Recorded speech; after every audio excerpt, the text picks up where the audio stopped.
What's going on, everyone? Thanks for checking out the Among the Ashes podcast this week. We're your hosts, Wes and Marcus. Now, before we jump into this week's episode, we want to take just a second. We want to say thank you to each and every one of you guys that's been following along with us so far. It really does mean the world to us, and we really do appreciate all the love and support that you guys show us. Now, if you guys are checking us out on YouTube and you haven't done so yet, please go ahead and hit that subscribe button, hit the like button, leave us a comment. We do want to hear from you guys, and we do want feedback on the show. And don't forget to turn on that notification bell. That way you can stay alerted for whenever we upload each week. Also, when you're done there, if you don't mind, please jump over to one of these platforms: Spotify, Apple Podcasts, iHeartRadio, Amazon Music, or YouTube Music, and give us a follow there, as well as leaving us a 5-star rating. This is the best way to help the show to grow and the best way to get it out there to more people. That's going to be True Podcast Platform. You don't get the video, but you do get the audio, and you can download an episode for whenever you don't have a chance to sit and watch it on YouTube. Also, if you don't mind, share the show with your friends and help us to get out there to the masses and tune in on Thursday mornings at 9 a.m. Central Time. Lastly, if you'd like to be a part of the show, or hey, maybe you got a show idea, shoot us an email at amongtheashes@yahoo.com, or you can jump over into our DMs on Facebook, TikTok, or Instagram, all searchable by Among the Ashes Podcast. So now that all of that's out of the way, let's jump into this week's episode. What's going on, everybody? Thanks for checking out the Among the Ashes podcast this week. I will be your host, Wes. Marcus is off, and our technical producer, Chris, is not here either. But it's all good. I'm here. Got a special guest tonight. We're going to have a good time anyway. Before we jump into the show, if you guys are checking us out on YouTube and you haven't done so yet, if you don't mind, go ahead and hit that subscribe button, hit the like button, turn your notifications on. So you know when we upload, which is typically every Thursday morning at 9 a.m., and leave us a comment because we do want to hear from you. If you're listening to us on a podcast platform, if you don't mind, go ahead and hit that follow button. Leave a comment there as well if you want to, and leave us a 5-star rating, man. It would help us out tremendously. If you would like to be a part of the show, you got a show idea, you ever want to come on, shoot us an email at amongtheashes@yahoo.com, or you can hit us up on any social media platform: TikTok, Facebook, Instagram, all searchable by Among the Ashes Podcast. Jump in there and leave us a DM, and we will get back in touch with you. Get this out of the way. We want to hit up our official show sponsors, or unofficial official show sponsors: Hometown Auto Sales in Jasper, hometowntrucks.com. Go over and see JJ Hatter if you're in the market for a new vehicle, car, truck, SUV. JJ's a good dude. He can also sing very well. So if you like Southern gospel, daddy sing bass, mama sing tenor type thing, hit JJ up, man. They have got a great ministry. And he's just a good dude to know. He's really funny, really hilarious. So drop by there, let them know that you heard about them on the show there in Jasper, Alabama. I can't guarantee he'll give you a good deal, but I can say he's a good person to know. Then if you've got any automotive needs, look up Bolden's Garage in Jasper, Alabama as well. Hit up Jonathan. Any automotive needs. In my case, it was a transmission. Again, wasn't free, but they did take good care of me, and I really do appreciate you guys. What's new? Not a whole lot. Happy Thanksgiving to you guys. We're about 2 weeks after Thanksgiving now. I didn't put an episode up last week. We did have an episode with the Beck brothers on Thanksgiving this year, but we didn't mention Happy Thanksgiving to anybody. Our guest obviously doesn't know what podcast etiquette is and leaves his phone on noise tonight, but that's all good. But yeah, so Alabama is making it to the SEC championship. They rolled over Auburn, roll tide. If you could see our guest face tonight, you would understand why I'm saying that. Big time Auburn fan, but it's all good. Auburn played a hard fought game. We'll talk more about that in a minute. But Bama going into tomorrow, the SEC championship game. So my hopes are that Bama beats the Bulldogs as usual. Y'all know we're big Alabama fans over here, but good luck to Georgia. They're going to need it. Actually, Alabama, I think, is going to need it. We can talk more about that in a minute too, but hopefully, if Alabama does lose, they don't lose their chance in the playoffs with 3 losses. Hopefully, the committee does the right thing and will boot Notre Dame. That's just me. I hate Notre Dame. There are some teams I feel like that probably shouldn't be in it that maybe are going to make it over teams who have a tougher schedule. But, we can argue semantics later, right? The SEC is not hard. Okay, Big Ten. Settle down. All right. So for you Ohio State fans that I just made mad, I still love you. You guys have a great team this year as well. So good luck to you guys and your conference championship game tomorrow against Indiana. Who would have ever thought that? The Hoosiers. I could see it in basketball, maybe not in football. But yeah, should be a good game. So you guys check that out. And like I said, if you hadn't hit the subscribe button yet, go ahead and do that. So without further ado, we're going to bring on tonight's guest, Mr. Luke Partridge. Luke, how you doing, buddy? I'm pretty good. I didn't know you were a sports commentator. Yeah. That was pretty good. Yeah. You didn't know I was this good at what I do, did you? Yeah. It's amazing that we only have 385 subscribers. Yeah. Yeah. As good as I am. Yeah. And War Eagle. Yeah. How'd you feel about that game? I didn't watch it because I knew they were going to lose. Yeah. Yeah. Well, it's funny to me. Alabama loses to Oklahoma. And all of a sudden, Auburn, like from commentators. And then I've never worked anywhere that has as many Auburn fans as we have in our shop. And about 3 games in, well, probably after the Georgia game, I got to get rid of, what's his name? I can't even think of his name now. Got to get rid of the coach. He sucks. He's terrible. He's our problem. This, that, and the third. And they're talking about basketball at that point. Like they had completely given up on Auburn. Then all of a sudden Alabama loses to Oklahoma, and all of a sudden Auburn can win, right? Like Auburn's the best thing ever. And even in the commentators, right? But I will say this, Auburn is way more talented than what they've played all year long. And getting rid of, why can't I think of his name? Auburn coach? Yeah.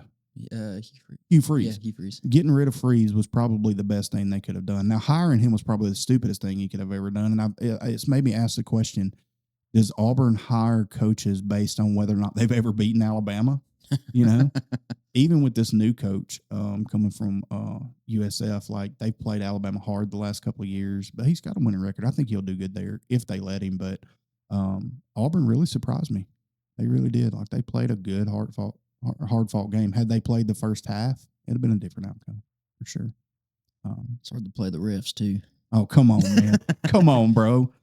Oklahoma, Auburn, I'll give you that. Yeah. Maybe the first half of the Georgia game, I'll give you that. But when you play in Georgia and you don't score any points in the second half, that's your fault, not the refs. You know, that's terrible. But there were some bad calls in the Alabama-Auburn game. There was an unsportsmanlike penalty called. Guy hit Ty Simpson that I didn't agree with. Like, that was momentum. I don't remember who it was that hit him, but hit him in the legs, basically, hit him in the knees. But there was a targeting call on an end zone touchdown that didn't get called. He straight up, boom, you know. So I think it went bad equally both ways, and it went okay equally both ways. But my team won, so it's easy for me to say that, you know. So anyway, so lifelong Auburn fan. Yeah, my dad said that if I wasn't, he'd kick me out of the house. So that has been ingrained into my head since I was 3 years old. So at how old are you now? 24. So at 24, you're still living at home. Yeah. Yeah. So he kept true to his word. Then. You can live here. You can live here as long as you're an Auburn fan. Yep. Yeah. Nothing wrong with that. You know, and I hate Auburn. I do. I hate Auburn, but I hate Alabama. Yeah. But I want Auburn to do good all the way up to the Iron Bowl. I don't want Alabama to do good at all. Yeah. Yeah. See, I'm that way about Tennessee and LSU. See, now Tennessee's my second favorite. Sloppy top. Get old Rocky Top. You know, sloppy top.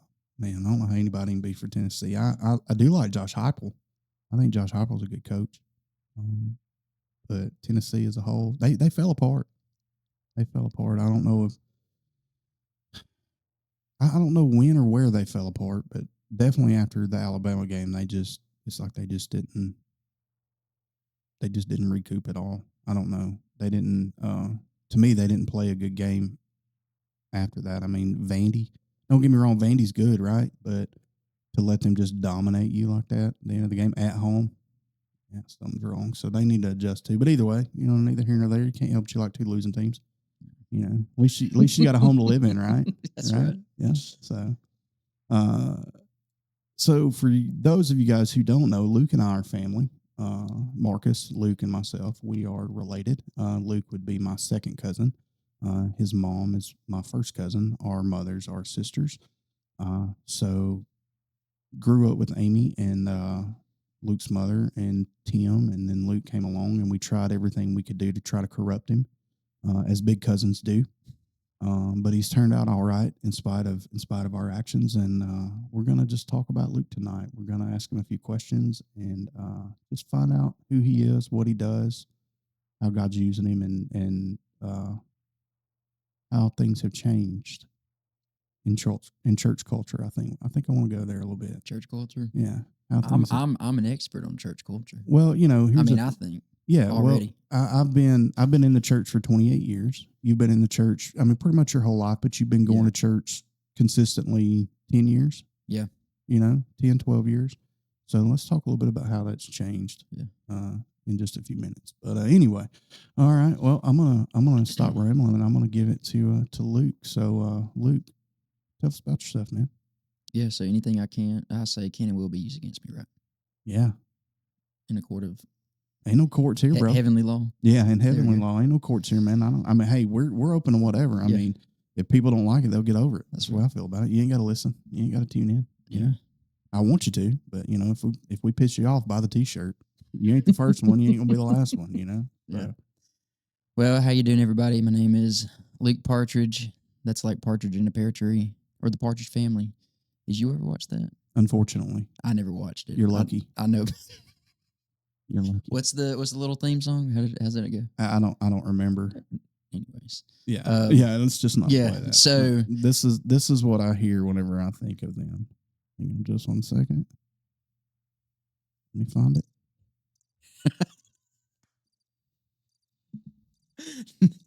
That's what that show does for me. Yeah. Yeah. So that's hilarious.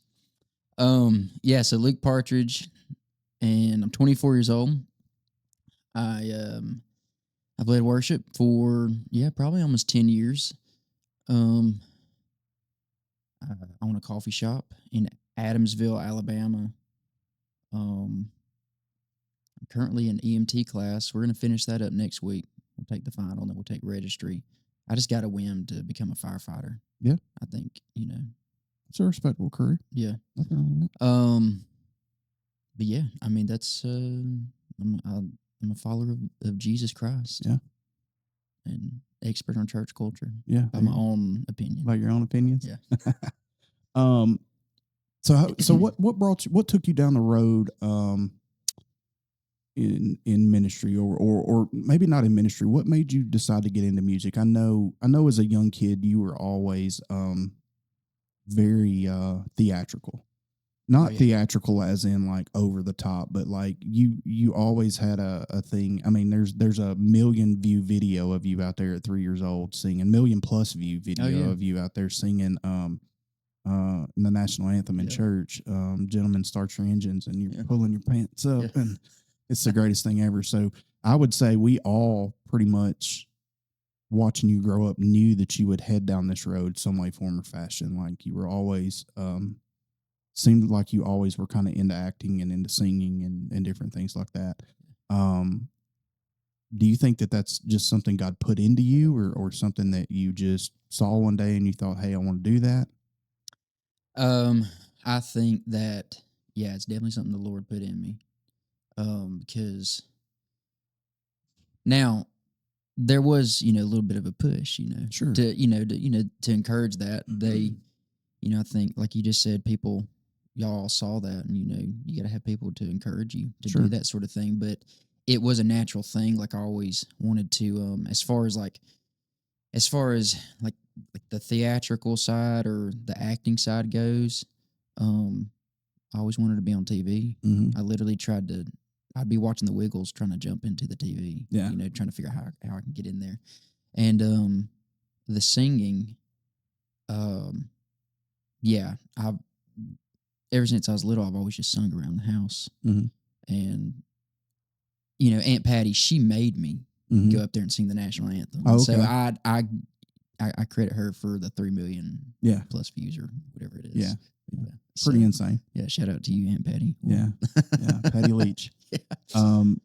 So in that vein, I mean, you participated in plays and things like that, right? Growing up, and different church productions and things like that. But somewhere along your teenage years, you actually did some professional acting.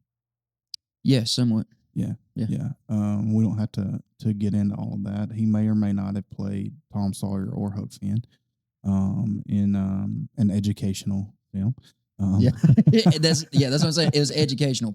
I mean, It was professional. Yeah, it's professional. Yeah. I mean, I don't know if you got paid for it or if you didn't, but Oh yeah, I got paid. yeah. So I mean, that's a legit thing, right? Yeah. That's something you put on your resume. I mean, there's a local guy, Link Hand, that went to Corner, who is a Oh, yeah. professional actor. And that's kind of how he got started. Yeah. You know, he just started kind of doing this and that. Always knew he wanted to be an actor, and kind of grew up in that. In his household, his mother played Lois Price in commercials, and I think maybe they're related to Elvis or something like that. I can't remember, but either way, he chased that dream. He went to Hollywood, and now he is on NCIS. He's a recurring person on one of the NCISs. He's been in True Blood. He played the pitcher in 42 about Jackie Robinson, the one who calls Jackie Robinson the N word. That is actually Link Hand. He's from where we're from. So Wow. Taking that just following that dream, I guess, is what I'm trying to get at. Yeah. You exhausted avenues. Yeah. To kind of push you to where you wanted to go. How was that experience? So yeah, so I did theater in high school. Well, before high school. So elementary school, middle school, and then high school. I quit doing theater about 10th grade. And I think it was, I can't remember if it was the start of 8th grade or 9th grade that I played Tom Sawyer. And yes, and that was an educational film. You can find that on Amazon Prime. I believe it's on Amazon Prime. If you'll message me privately, folks, I will. Yeah. I'll give you the link. Yeah. Yeah. So, and it was the same. So the same. It's called Super Science Showcase, and there was a few different segments. And so I played Tom Sawyer in one segment, but then I played another kid whose name was Ryan, who they were kind of like they had like a YouTube channel or something like that, and they were just trying to get views, Yeah, and that sort of thing. And so then that led into, so that was a lot of opportunities that came about just from that, because then we got to do a feature film, another feature film based on just the Ryan character. And I've done some stuff with Alabama Public Television. Actually, that had some really awesome opportunities with that. I got to interview a Holocaust survivor who lives in Mountain Brook. I think he's still alive. But, he was around 90 something years old, and so that was an eye-opening experience. And then got to go to the Huntsville Space and Rocket Center and do some stuff with that, and so that aired on Alabama Public Television. But I think past that, that's as far as the acting.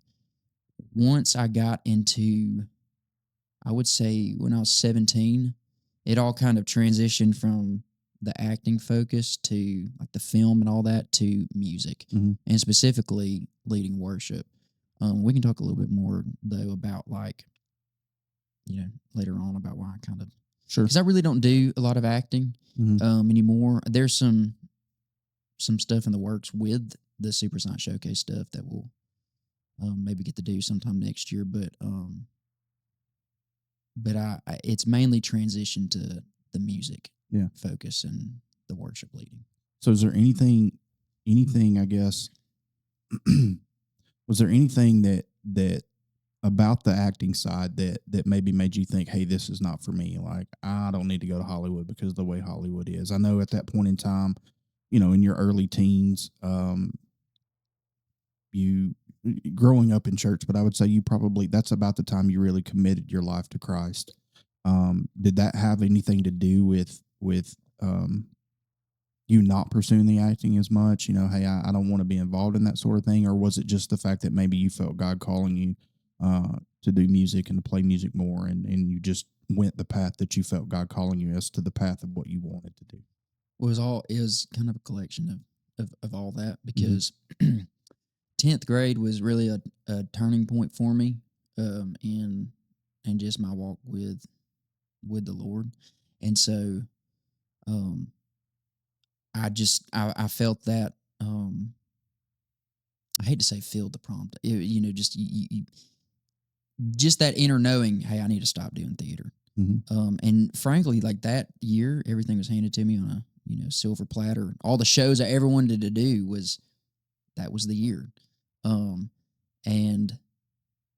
But I knew that I needed to move on from that. Mm-hmm. And then from that point, I felt the calling to focus more on the worship side. But with that said, yes, like I started realizing all of the during the time that I was really focused on acting, like we'd go to acting classes and we were signed up on these what they call Actors Access, and there's tons of auditions for Nickelodeon, Disney Channel, and it's legit stuff. Like it's not just some fake. It's literal Disney Channel, Nickelodeon. There was some auditions for I think I auditioned for Kobra Kai. Really? Yeah. And so but a lot of those I'd get the script that you'd audition with and I'd be reading it and it's F-bomb, B-word, all the 4-letter words. Yeah. And not only that, like they wanted me to always play this gay character. Oh, nice. Yeah. Nice. Something like that. And I just wasn't going to do it. Yeah. I was not going to have that. And so I kept telling my manager and an agent, quit sending me stuff like this. Like I want to do faith-based stuff. And they tried their best. But at that specific time, like the faith-based stuff was really just kind of, it's been around. Yeah. But I think we've seen a surge in that very quickly within the past few years, and I was just right at the cusp of it, or at the beginning stages. So I just, and then you find out all the crazy stuff about Hollywood that are maybe conspiracy theories, but they're probably not. Yeah. Well, and I don't want to be a part of that. Here's the thing about a conspiracy theory. I love them. Number one, I'll go down the rabbit hole. Yeah. I don't have a problem doing it. Yeah. They're not all true, but there's truth to all of them. Yeah. And while you may not have certain ex-presidential candidates drinking the fluids of children, somebody somewhere is doing that. Yeah.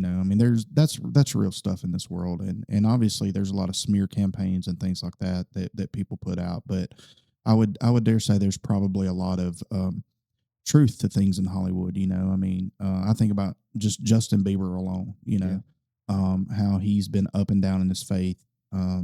He comes out that he's given his life to Christ, and then there's some pretty tragic, horrible stories that may or may not be true that supposedly he said. And then you see his battle with addictions and things like that, and then all of a sudden Diddy is, on trial for these atrocious things that he done to young men, and guess who was a part of that? Justin Bieber. So, there's a lot of things I think that going into Hollywood and places like that if you're a believer, it'll definitely make you compromise your morals. Yeah. But if you're not a believer, it will definitely make you compromise your morals. Yeah. You know what I mean? You talk about the 4-letter words and things like that. It's not that I don't think either one of us are sitting here saying that you think anybody's going to hell for cussing, right? But, you definitely kill your witness. And if you're standing up for Christ and you talk that way, it's a very easy way for people to think something different. For instance, this week at work, I tend to joke about things, and I have a dark sense of humor, and I tend to say things that cross the line. And every now and then, I got a few words come out of my mouth. I'm not proud of it, right? Yeah. And it's a struggle for me because the last 13 and a half, 14 years for me, like has been a desert place. God, I've said this on the show 1,000 times. A year ago in October, I said, God, if you don't change something, I'm checking out. Like I'm done, and I'm in it. Yeah. And I'm going to get through the first of the year past everybody's birthdays, and I'm out of here. So what do I do? And he said, sit down and read and you'll find me. So I did. And things changed for me. Like changed for me the first time I committed to him, changed even better. I tell people I got saved at 8. I gave my life to Christ at 18, but I surrendered at 46. And there's a huge difference. Yeah. There's a huge difference in having a lot of head knowledge about the Bible and loving God and being at a place with God where it's me and you. Yeah. And I can truly say I'm at that place. I hope I'm never tested in that, but I do believe if I ever were at the point I'm at right now, it's me and you, God, and I'm not saying I haven't had bad things happen over the last year. I've had several things. The reason I shout out JJ and Jonathan at Bolden's is not the fact that I got something for free, but I got something done that saved me about $5,000, and they didn't have to do that. And that was me saying, you know what, God, I know this is going to be an expensive fix, and it's not that I can't pay for it. I don't want to pay for it. Yeah. You know what I mean? I'm not asking for free. Now, I had a warranty on the truck and things like that, but the warranty company didn't want to cover it all. And essentially, long story short, I only ended up having to pay labor, and like I say, it saved me probably $7,000, or I'm sorry, probably $5,000. And from that point on, I said, you know what? And in that, I said, you know what, God, whatever your will is, you know what I'm saying? And I know that's not trivial, right? I'm blessed enough to be able to pay for it if I had to, but I don't want to, So Lord, open up a door, and he did. And in doing so, I feel like I'm trying to give back to them by sharing with the 300 people that watch us, Yeah. But point being is I let my morals compromise myself for a long time, and at work I would talk about Jesus, but only if people came to me about it, and they came to me all the time about it, and it would make me so angry because I'm telling them about God, and on the way home I'm like, "If you, God, leave me alone," Well, we're at work this week, and a guy that I've worked with for years, but we don't work in the same department anymore, so I haven't really had a chance to talk to him in probably a year. It's probably August or September of last year, and I was not in a good place. He sat across from me, right? So he and I and another guy are having a conversation, and this guy is talking about how he doesn't call himself a Christian, even though he believes in Christ. He believes in God fully, but he doesn't want to call himself a Christian because he doesn't feel like he lives that kind of life, and he doesn't want to be a hypocrite. And I said, well, let me ask you a question. I said, do you think I'm going to heaven? I said, just yes or no, honest. Do you think I'm going to heaven? And I'm asking this because I'm expecting him to say yes, and for me to be able to respond with, well, you know me, my struggles. If I can make it, you can make it. Well, his response was, well, I can't answer that. I'm not the judge. So I looked at my other buddy and I said, what about you? Just off the cuff. Yeah. And I knew he would give me the right answer. I knew he would just straight up. I said, straight up, yes or no. And mind you, God has been dealing with me really about, again, not that I'm just a horrible person, but like I need to represent him in all things, even in my joking or even in my talking or whatever. And I think sometimes you can reach people if you're not holier than thou, Yeah. but I think also sometimes you can turn people away because we as Christians have preconceived notions, right? Oh, you're smoking a cigar, you're going to hell, that type thing, but I looked at him, I said, straight up, yes or no? And he said, no. And man, you talk about a punch to the gut.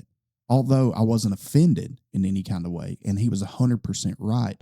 I wasn't upset that he said no. I was upset that I've embarrassed Christ, And I said, so you don't think I'm a Christian? He said, by your actions? No.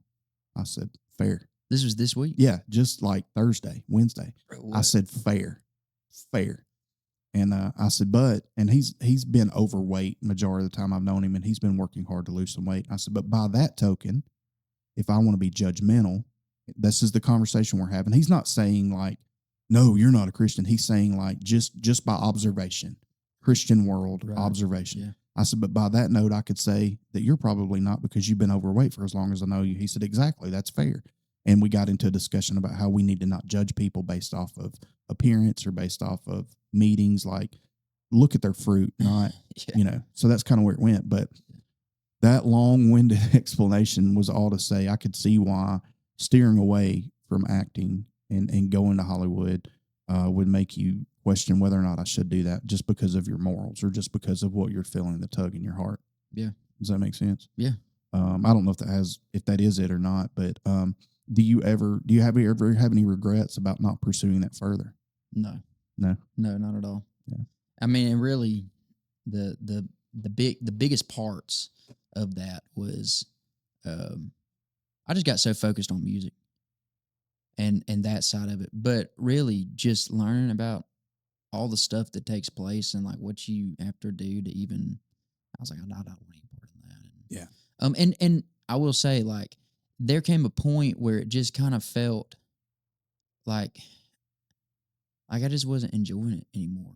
So I guess there was a sense of I just feel like I'm striving too hard. Oh, and another thing, my manager always got on me. She was like, "You've got to get rid." She was British, by the way. She was from England. She was like, "You've got to get rid of your Southern accent." I was like, "I'm trying. Yeah. I'm literally trying to talk like every Mountain Brook person, Birmingham." I would have had to said it's worked well for Lucas Black. Yeah, you're right. Yeah.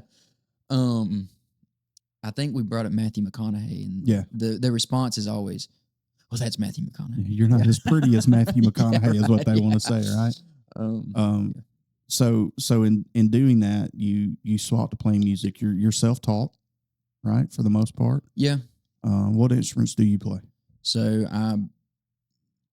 guitar. I sing, but I play guitar, which that was kind of an awesome thing. How I learned. I'm 17 years old.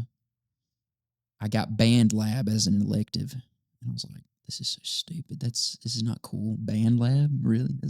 And so, but at that time, the guy who was playing guitar in our youth band that I was leading worship for, he was leaving, so somebody had to take over, and so I took that time, that whole first semester, it was probably an hour and a half, and just learned guitar.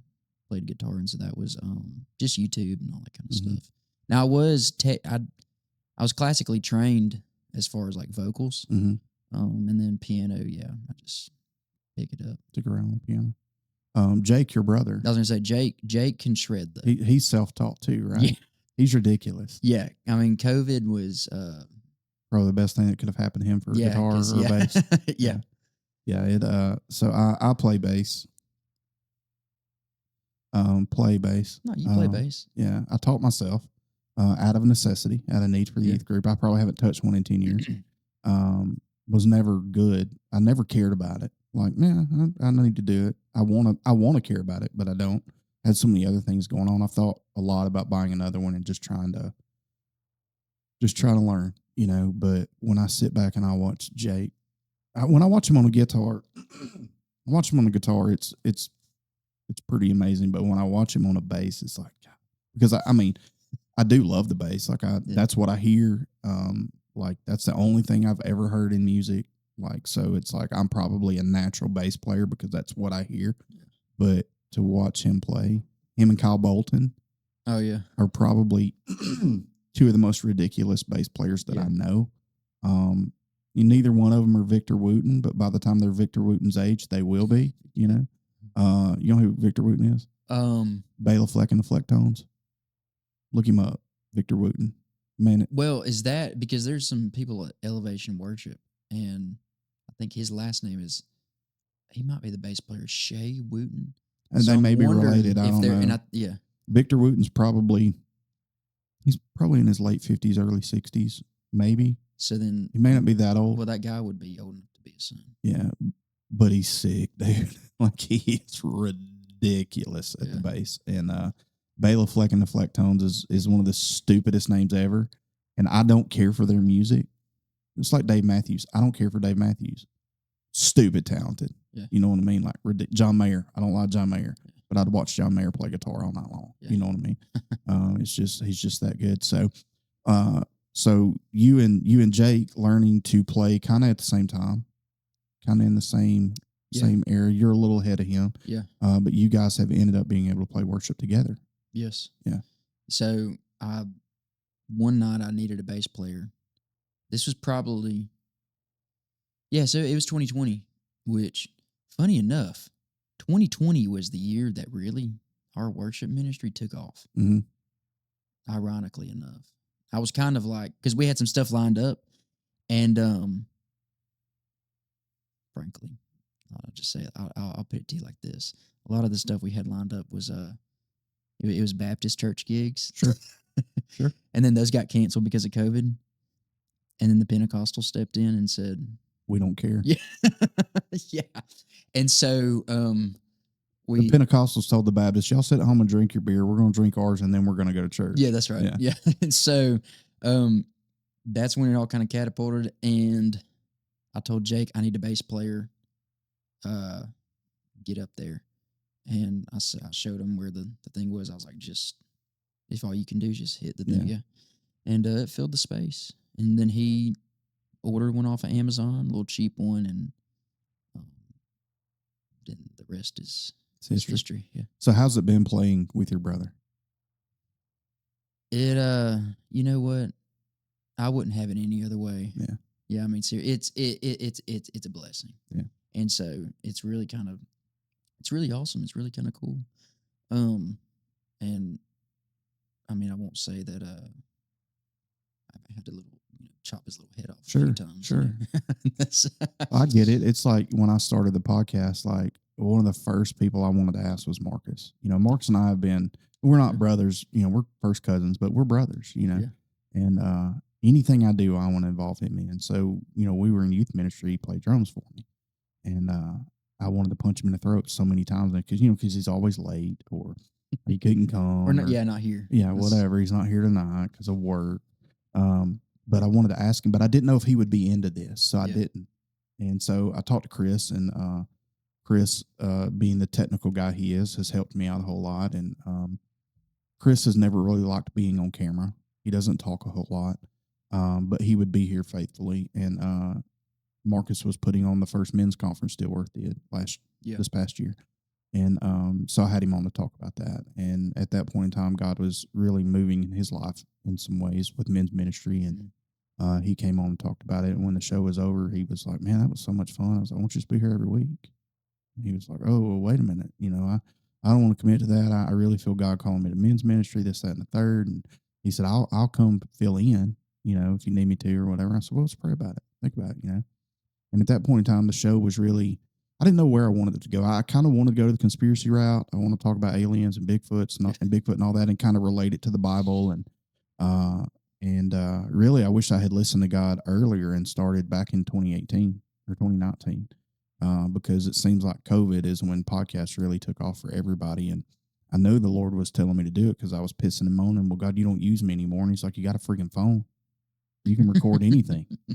You can minister to anybody. Yeah. You can preach whole sermons and put them out there if you want to all day, everybody. Why do you need a platform to do it? Or why do you need a pulpit? Like, you can minister to people. And little did I know at that time, of course, ministry has gone heavily visual, or I don't know the word I'm looking for, over a screen, and COVID really set that up, for ministry to take off in that way. And of course, you see all of these, what I call TikTok prophets out there now. You got Catherine Crick and Mike Signorelli and Daniel Adams, all these people that, they call themselves the demon slayers, right? They go and they lay hands on people and cast these demons out all the time. And really, none of them have any theological background, and they don't really understand the Bible, but that's just my opinion. Everybody doesn't have a demon, folks.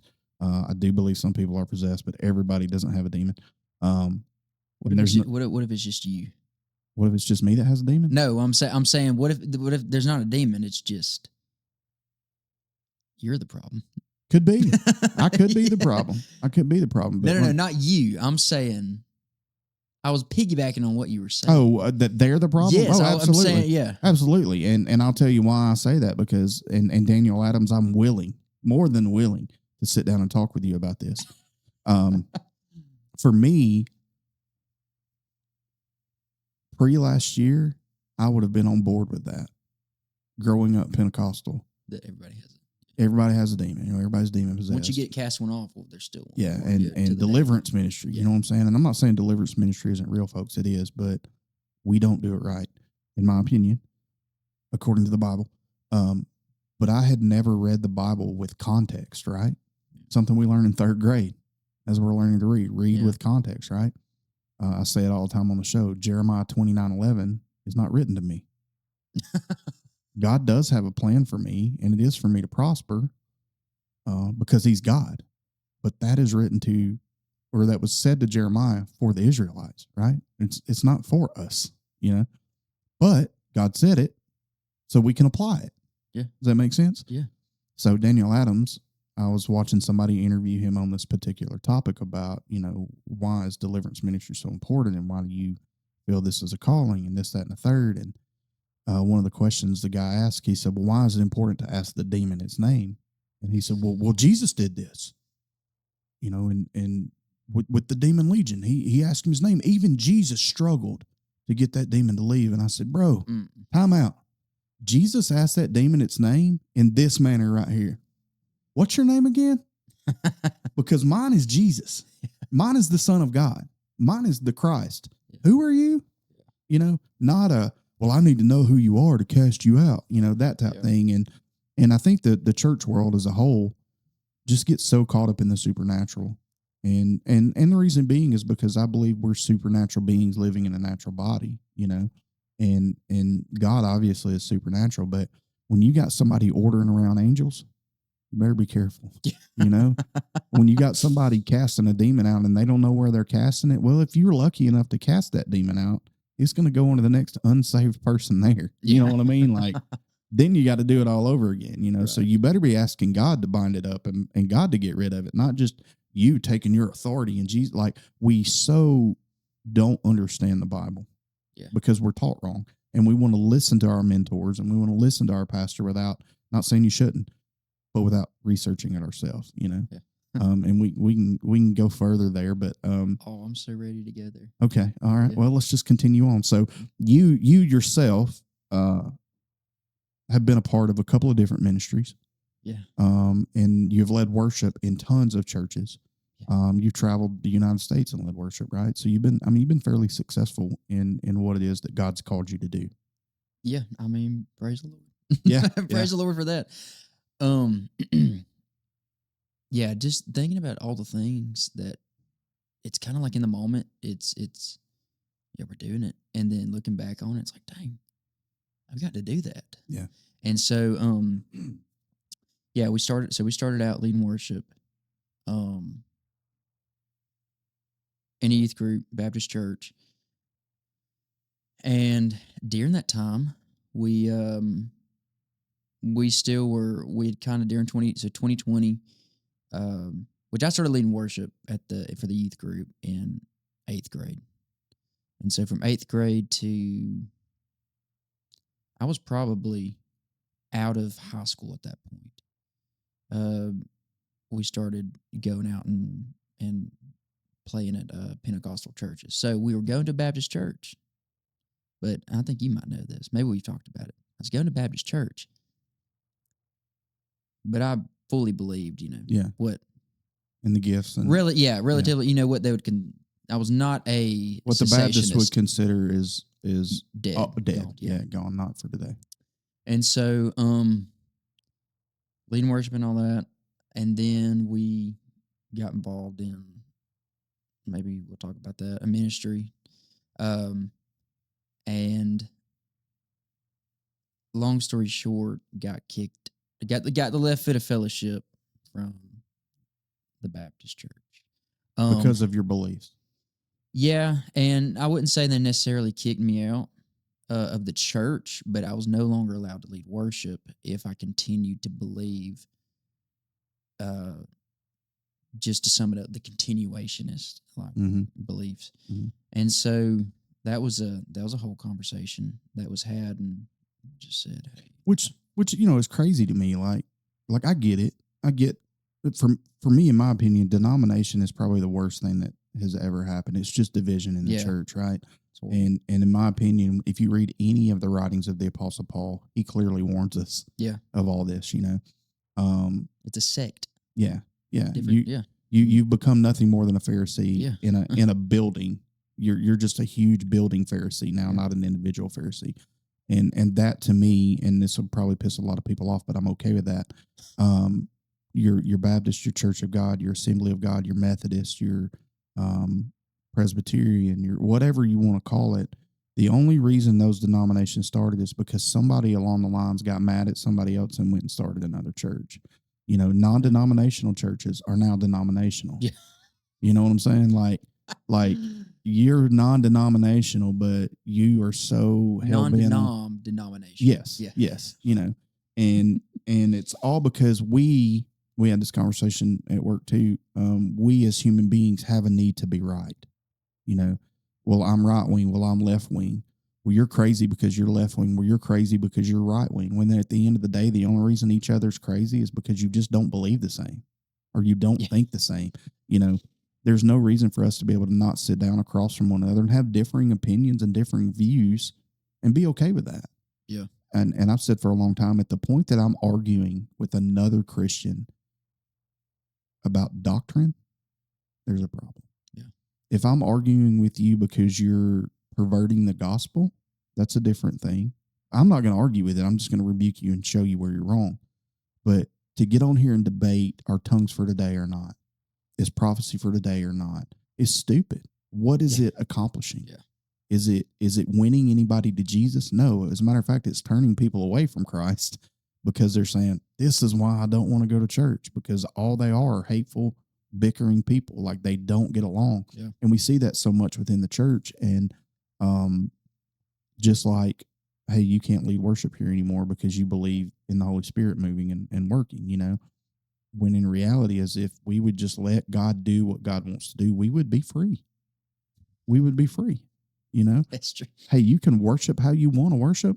If you want to untie your bow tie and, you know, should have bought a Honda instead of bought a Mitsubishi, that's fine. Yeah. I'm not going to, but it's okay if you want to, you know, like, why do we put limitations on God in that form or fashion? Why is it relevant that, well, the gifts were for then, not for now? Well, he's the same freaking God, right? Yeah. He's the same God. Like, I got a message in tongues right now. Yeah.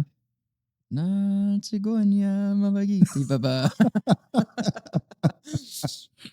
And you know, and you know, I joke about that and all, but like, do I think that every person in the Church of God that's bucking and shouting and you know, PEPSITICTAC, that type thing, are they doing that? Are they really legit speaking in tongues? Maybe not, you know. But if they're worshiping God and their heart's pure in it, what does it matter? Yeah. You know? and really, to me, what it boils down to is it scares people, right? That's it. I mean, that's yeah.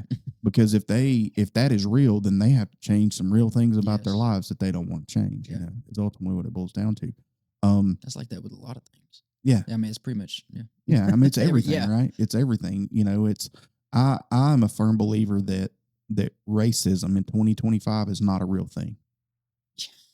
The majority of people that you meet every single day are not. Well, I would say all people are racist to some extent, right? Like, because of our need to be right, or our need for us to be the stronger people.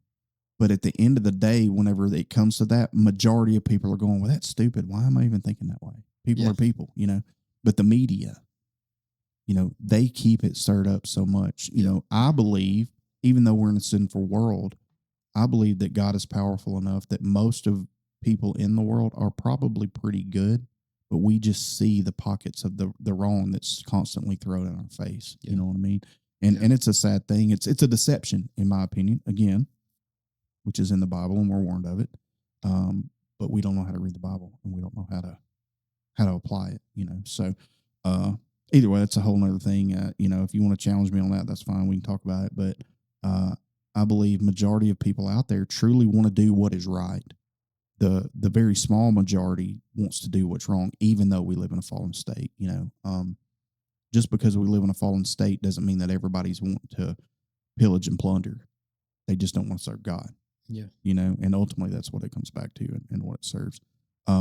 So you've been leading worship, you know, like you said, since 17, you're 24. So was that 8, 9 years? No, 6 years.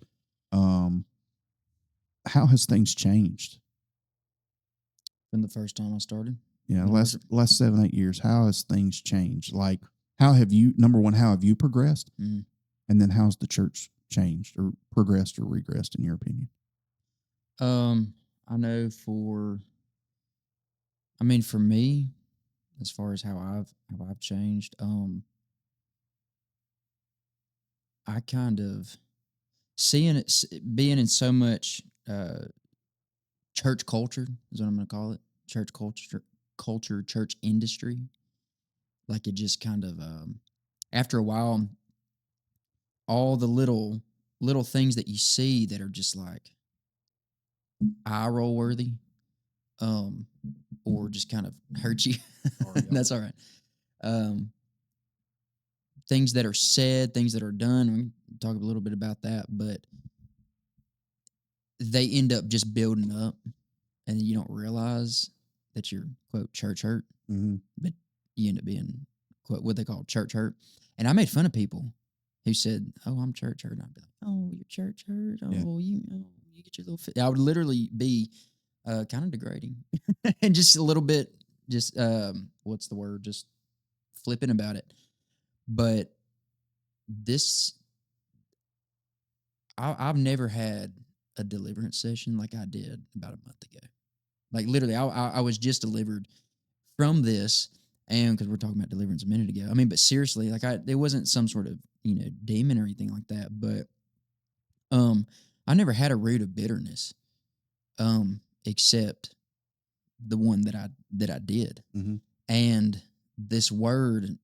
One of the ways the Lord speaks to me, I get this word in my head. And it's just like this boom. It's like my heartbeat, boom, boom. And the word was jaded. I'd become jaded Mm-hmm. to a lot of things. And so in church culture, and I was driving down the road to the shop, and I almost had to pull over because I thought I was going to throw up. And just because of that, and you hear stories of people that happens, like when feel like they're being delivered from something, their body has a physical reaction, and I did. But I gagged it out without throwing up. But yeah, so That's my chair. Sorry. oh, I was it sounds like thunder. No, it was my chair. Sorry. That's crazy. So I'd say from the beginning of me leading worship to now, it's kind of a unfortunate. I hate to say unfortunate, but it's kind of unfortunate that I became jaded like I did. But I'm glad that I experienced everything that I did. And I call the last, I didn't go to college, but I call the last 4 years that that also, technically would have been in college, a 4-year degree. I got, training in church culture. Yeah. And so, that, go ahead. No, finish. Go ahead. I mean, that was pretty much it. I just become jaded from all that kind of stuff, and I'm glad that I experienced the things I did, and we can talk about that. But ultimately, where I'm at now, I'm in a good place. Yeah, and I can still joke about things and talk about things, but I never want to get to that place anymore where I'm so jaded to the point that I'm starting to become bitter towards other Christians for just even wanting to share the gospel. It got kind of that bad. I was like, sure. Why would you want to share the gospel with them? Like, they're not even going to believe you or listen. Right. Well, and I fully get that. I mean, you know my story. Yeah. And you know where I've been. And honestly, it was too long, but I do feel like there was a lesson in it that God was trying to show me, and I was just refusing to listen. I would not, well, let me back up. I would change the last 14 years just because it took so long. But at the same time, well, it took so long. And then I thought, okay, I felt God for the first time in a long time last October. And I thought, okay, it's going to change quickly. And it hasn't.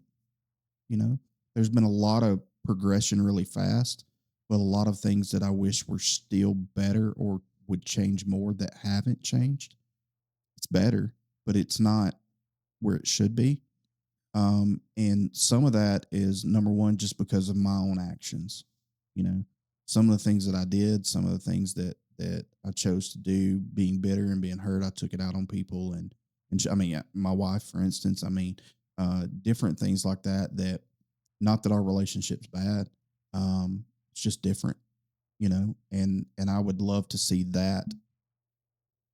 I would have loved to have seen that change like that, but I also know that that's part of the process. I feel the Lord telling me constantly, just trust me. Yeah. Because when, through this whole thing, the only in 13, 14 years, Luke, and you and I've had this conversation many times, but the only thing I ever really heard the Lord say was, when it's over, you'll understand. And when it was over, well, when things began to change, I understood why. Yeah. Because I've been there. And if I've been there, I can bring people out. You know, if I know how to get out of the woods, it's not me just saying, hey, scream, follow my voice. I can physically go get you and bring you out if you're lost, you know. And same thing with my marriage or other relationships, whatever. When it's finally to the point that God's finished molding, it's going to help everybody else. It's not just about helping me. It's about helping everybody else. And it's funny you say, oh, church hurt, whatever. Had you said that to me a year ago, I'd have been ready to fight, because I understand church hurt. But now that I'm come through it, it's like, oh, your church hurt. Get the freak over it. Yeah. You know what I mean? Yeah. And the reason I can say that is because you don't want to waste 14 years of your life, because God is a relentless God. He's not going to stop pursuing you. Yeah. He's never, I mean, there were times it's like, God, will you just leave me alone? No, I'm not going to. No, I'm telling you, God, leave me alone. His response, no, I'm not going to. And it would piss me off so bad, you know, but all I had to do was bend. You know, every knee will bend, right? Yeah. Every tongue will confess. That's the truth. Yeah. You're going to bend the knee at some point, you know? And while I was so stupid in those moments, I can look back and see how God kept me in every one of those moments, and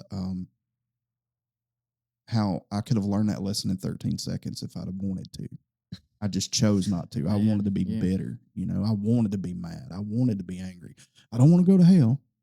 I don't want to stain my character, but I just want to do me. You know, God, I've been serving you since I was 18 years old. And what has it got me? Well, looking back, it got me a whole lot, you know? Yeah. And by a whole lot, I'm not talking about nice things and money and things like that. Like, it kept me alive. Yeah. You know? And he let me get just far enough to where I realized, hey, I cannot do this by myself, you know? Yeah. And it's funny you even bring that up, because I don't remember the last time we gathered here, Thanksgiving, Christmas, something like. Yeah. I remember when y'all left, I talked to Candace and I was like, Luke just seems different to me. It seemed different to you? Like, she's like, what do you mean? I said, I don't know. It just, like, almost just like he doesn't care. Like, he cares, but he doesn't care. You know, like, that was spot on. It's so funny. I should have said something. I wanted to say something, but I didn't. I've heard more. So there's been multiple people. There's a youth pastor. We've been going to a church in Aniana, and we've led worship there on and off, and he said the same thing, because we were leading worship for youth conference back in. Well, you said flip it. Like, that's the best. Yeah. The best word you could have used. Yeah. And so that was the two. So jaded. And then when I realized, like, dang, I need to quit being so, like, I need to be delivered from that bitterness. And then that's the next word that just kept coming up, flippant. Stop being so flippant about everything. You have a flippant attitude. Mm-hmm. And it wasn't like people were not saying this to me. This was straight up the Holy Spirit within me saying, you got a flippant attitude. Stop. Yeah. And and so that the youth pastor, he had said the same thing, and he's like, man, I wish I would have said something. This was back in August that we had led worship, or July, whenever it was, end of July, early August, we had led worship at a youth conference, and he had said the same thing. It's like, not that I didn't love the Lord, but there's a sense of just, I'm just tired. Yeah. And I said the same thing. Literally, you know, I haven't, it's not been as long as what you've just said, but within the past, I would say since 10th grade, so 15, it's coming up on 10 years. Yeah. Like, I literally within the past, you know, probably 3 months ago, I said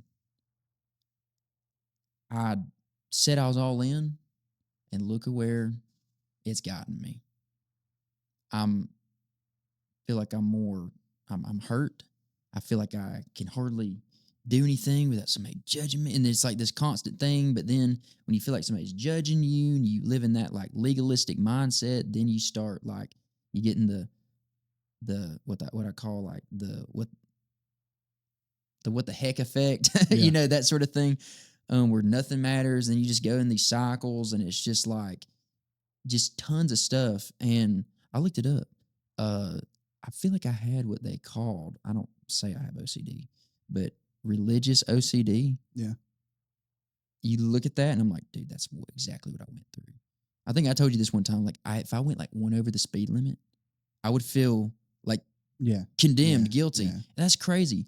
But being in church culture and like having all that, he's a man of God, he's a worship leader, and and all that sort of thing. And then just hearing things like, your words have power, and I can't, say, oh man, that's killing me, without thinking I'm speaking death over myself. Like, just stupid things like that. And, I told the Lord, I was like, I mean, where's this? I feel like hope has been deferred.